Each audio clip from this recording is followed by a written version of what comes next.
Hello everyone, welcome to Networker Stream. Just I would like to review again whatever we have discussed till now. Unix is a freeware and it is a open source.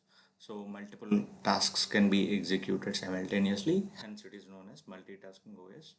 And we have also seen how to create a directory with the help of mkdir, and we have also seen how to create empty file with the help of touch command.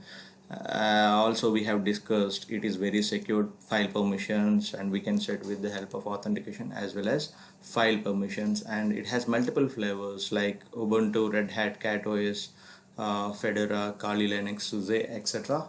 And it has two components, one is shell and another one is kernel. Shell is an outer layer of operating system, and if you give any command like touch abc.txt, then first shell is responsible to read that command, and it will check whether this command is valid or not, and also it will check whether this command is properly used or not.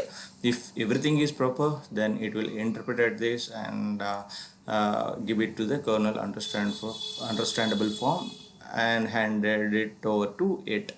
And what is a kernel? Kernel simply just executes that command and perform required activity.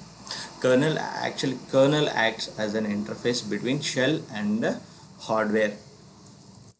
Also we have it also do like memory allocation, processor allocation. It will take care. And also we have seen multiple basic commands like pwd, which will show current working directory. Also ls we have seen, which lists the files, and mkdir to create the directory, cd to change directory, and touch command to create an empty file, and rmdir is used to remove a directory, but it removes only empty directories. Also we have seen if remove the files or directories with the help of rm command. Rm is used to remove either a file or command. If you would like to remove a directory, you have to use rm-r and directory name. And if you see the current month calendar, you have a command called cal, and if you would like to display a date, then you have a command called date. And if you would like to see some system information, you have a command called uname, which returns the kernel value. And if you see uname-r, which gives the release of any Linux machine, and uname-v, which means version of kernel. And if you would like to see the host name of it, uname-n. If you would like to see the node name, uname-node name. If you would like to see whether it is a 32-bit or 64-bit, you have a command called uname-m. If you would like to see the processor type, then you have a command called uname-p. And if you would like to see all these things in a single command, you have a command called uname-a.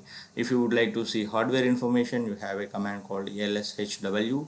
If you would like to see the CPU information, you have a command called lscpu. If you would like to see storage information, you have a command called lsblk. If you would like to see detailed information about the storage, then you have a command called lsblk. And if you connected any USB, then you have a command called usb info. You have a command called ls usb.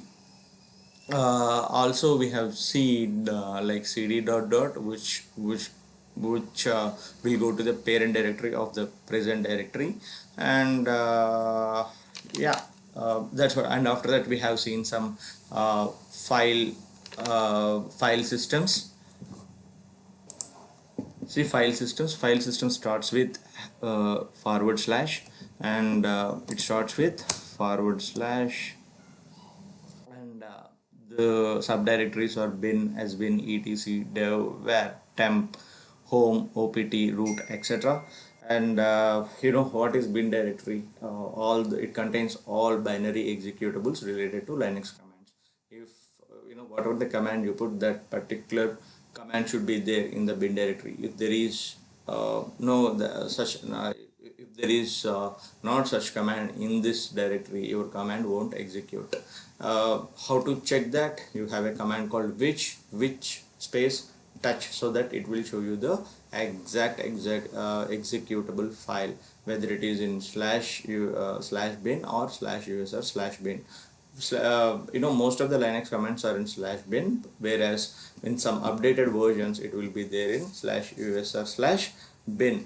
Also you have sbin. Sbin is nothing but normal. If normal user uses some commands, that those will be in the bin directory.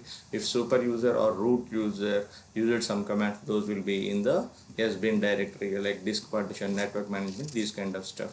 Also we have etc, like configuration information available in this etc directory, which means it contains all system config files, like slash etc slash passwd, which contains all user information, and slash etc slash host, it contains all host information related to IP address. TMP directory, it is a file or directory required just for temporary purpose in our current session.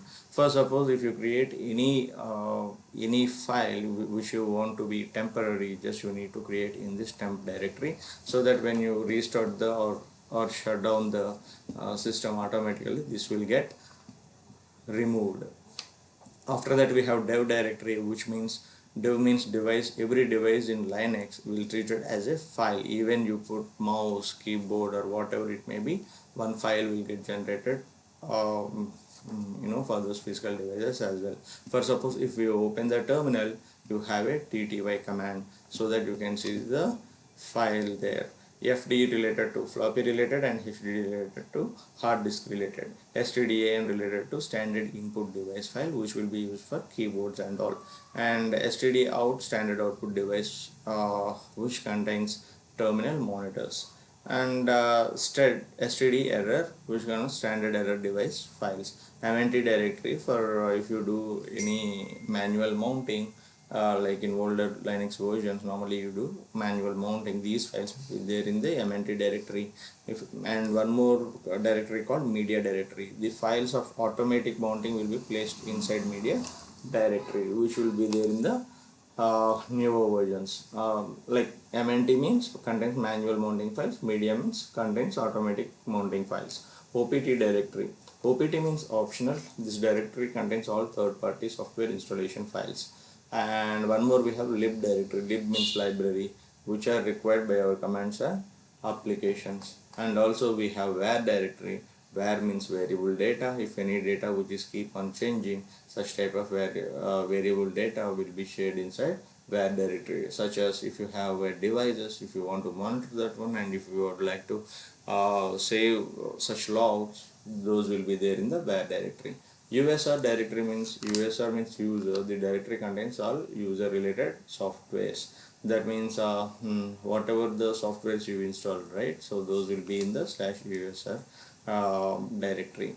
Home directory, as we discussed multiple times. So for suppose if you create any user on your Linux, the one home directory will get created for that user. If networker stream is the directory I have is the username I have created on the Linux, networker stream home directory will get created under home directory. So what is root directory? Root directory is a home directory of the root user or super user. Proc directory means process. In Linux, multiple processes running simultaneously.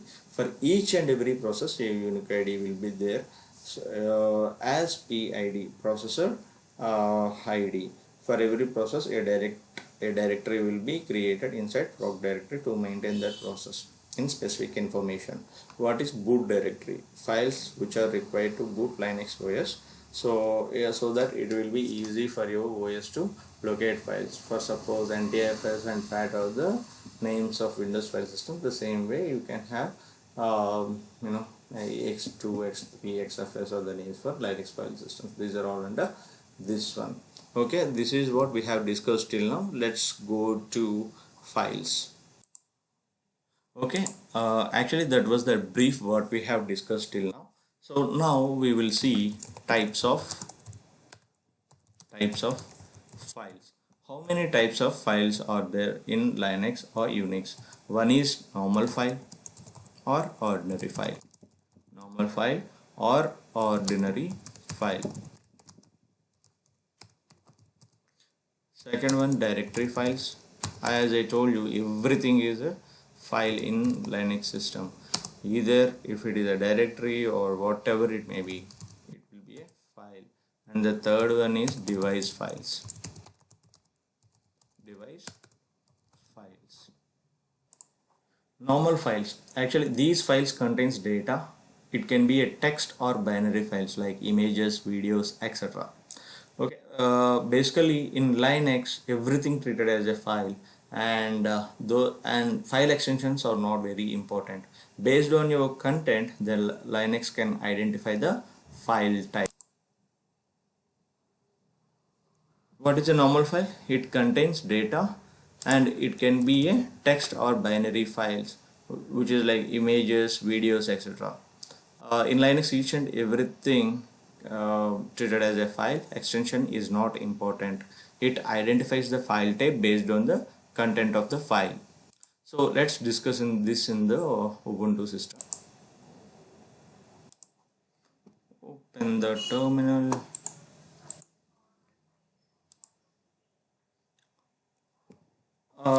If you don't want to do like this, you have another alternative like Control Alt T. Control Alt T. If you press this, automatically this is the shortcut. Control Alt T is the shortcut to open the terminal with the shortcut. So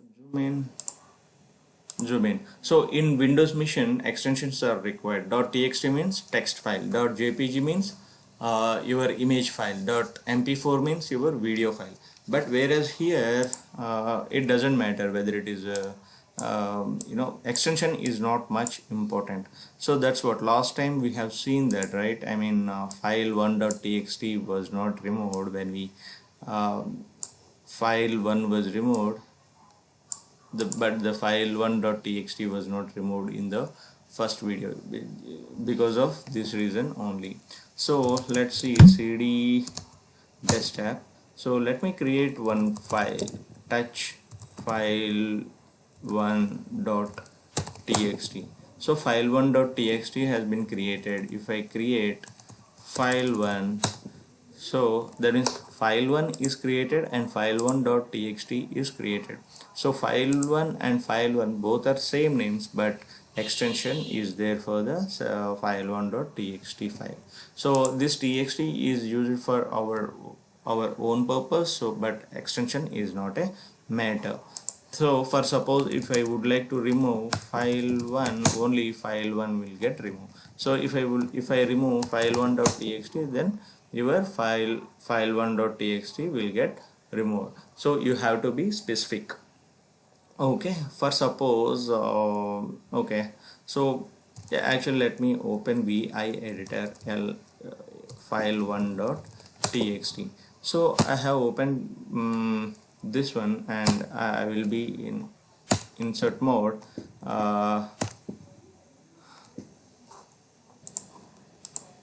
So you have x, I, just you have a command, you echo hello network string. So just I have a file is having echo hello network string. Okay, so this is the one we need to execute here. How we need to execute? So we need to execute with the help of ./file.txt. Let me see, pwd/home/admin. Okay, if you do anything, I have already told you, right? You have some permissions, so you have to do chmod 755 file.txt. so you have given the permission to execute that one. So once you do that, automatically your file will get executed.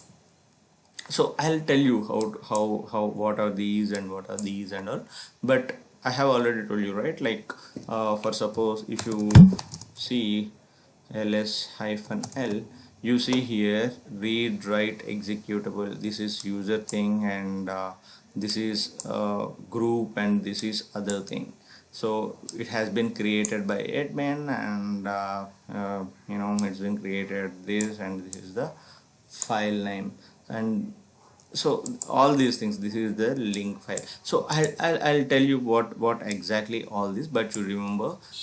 So you didn't say anything, just you have a content here, and by default your Linux machine is executing that one. It depends on your, it's not about file extension, it is all the content in your file. For suppose you are not doing anything, okay, for suppose you have a, okay, make a file. So let me x dd. So just you given some name. So once you given some name, so just you execute this file. What it will do, it tries to execute, but it's because command not found. But if you do cat file.txt, it will give you the output of the same thing. Okay, just it's not about the extension, it is about just the content in the file. Okay, and thing is directory file. Directory file actually these files represents a directory. So in Windows we call it as a folder, and in Linux we call it as a directory. That's it, there is nothing much into it. If you would like to see it, just ls. So it contains like files and subdirectories and all. For suppose if you go to desktop and you create any folder dir1 and mkdir1/dir2. So that means what this command will do, it will create a dir2 in dir1. If there is no dir1, then this command is not correct. Just see rm hyphen or dir1. So you remove the directory. Now you put again the same command. Memcdir cannot create such directory, or directory dir1/dir, no such file or directory. It is giving an error. It's not an error, it is saying just there is no dir1 to create dir2. Just it contains it contains subdirectory. That's it. It contains subdirectory. So that means if you ls mk ls dir1, so what is there in it, dir2 is there. For suppose if you create one file touch, your location will be dir1 file1.txt. so ls dir1, you see file1.txt and dir2 has been created there. If you would like to remove that one, so this is nothing but directory. And one more thing is device files. One more thing what we have, device files. Device files, Linux, every device is represented as a file, like keyboard, mouse, etc. Okay, what exactly it meant was, in Linux, as I already told you, in Linux each and every device is represented as a file. So with the help of these files we can communicate with any devices. That's what we have already seen in the last when we see dev directory. That's it for files. Okay, and we will discuss something else in the next session. Thanks for watching, and if you would like to reach out to us, you can drop an email to networkerstream.in, and follow us on Facebook, and reach out to networkerstream.in. Thank you very much. Thanks for watching.